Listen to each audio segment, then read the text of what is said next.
When we become too accustomed to smartphone specs, we tend to forget that there are some folks that don't want to spend that much of cash to keep up with the never-ending smartphone specs war. The Lego Alpha 4 is an entry-level smartphone that just happened to grab my attention this week, and I've been looking forward to see how far entry-level smartphones have come since my last encounter with the Moto E. This is Warren from KL Gadget Guide, and this is the Lego Alpha 4 full review.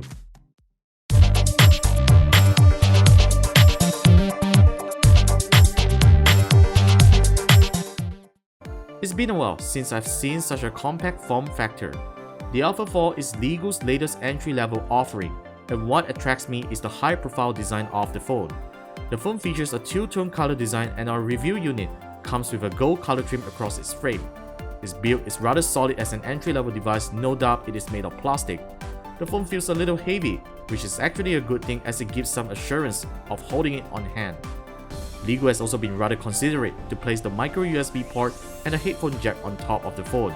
This allows me to use the phone without the cord affecting my experience. Pop open the back cover and you'll be greeted by a removable 1600 mAh battery, micro and mini SIM slot, and a micro SD card slot to expand the phone's 4GB internal memory. Under the hood, the Lego Alpha 4 has an unnamed quad-core processor clocked at 1.2 GHz paired to 512MB of RAM. The phone's 4-inch display sports a reasonable WVGA resolution, and for an entry-level device, it is also very surprising to find a front-facing camera that takes 2MP photos and a 3MP main camera with autofocus and an LED flash. There's also built-in GPS, Wi-Fi, Bluetooth, and HSPA Plus support. The Alpha 4 fortunately runs Android 4.4 KitKat out of the box, which is also a rare occasion for an entry-level Chinese smartphone. Now, most of you would think that the smartphone will suffer from a serious amount of lag with such hardware specifications.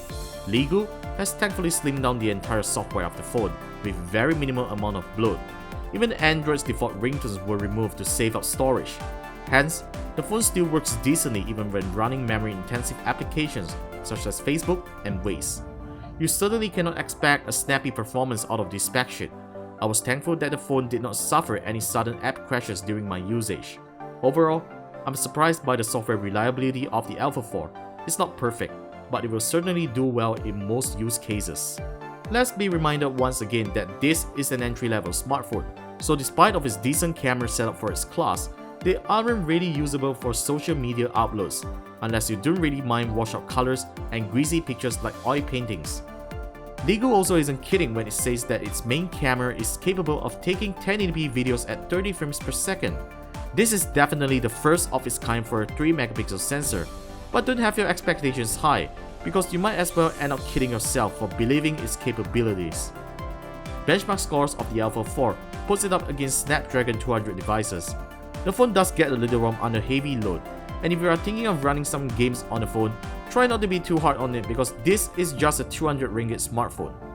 The Alpha 4's small 1600 mAh battery will get you through a day on a moderate use with always-on cellular data, and if you don't trust that battery size, just remember once again that you can swap the battery easily and make sure you purchase an extra battery together with the phone. The Alpha 4 has pretty excellent download speeds when it comes to cellular data and Wi-Fi, and our callers have no issues hearing voices on our side. At 199 ringgit, Lego has nailed a couple of things with the Alpha 4 that other entry-level smartphones wouldn't have thought of. First, a quad-core CPU that can power most essential Android apps. Second, ensuring no memory eating bloat throughout the user experience. And finally, making a smartphone design that looks good and you wouldn't feel ashamed of showing it off in front of friends. If budget is really a concern for getting a flagship and you want an affordable smartphone to get the essentials done, the Alpha 4 is a great entry-level device to consider.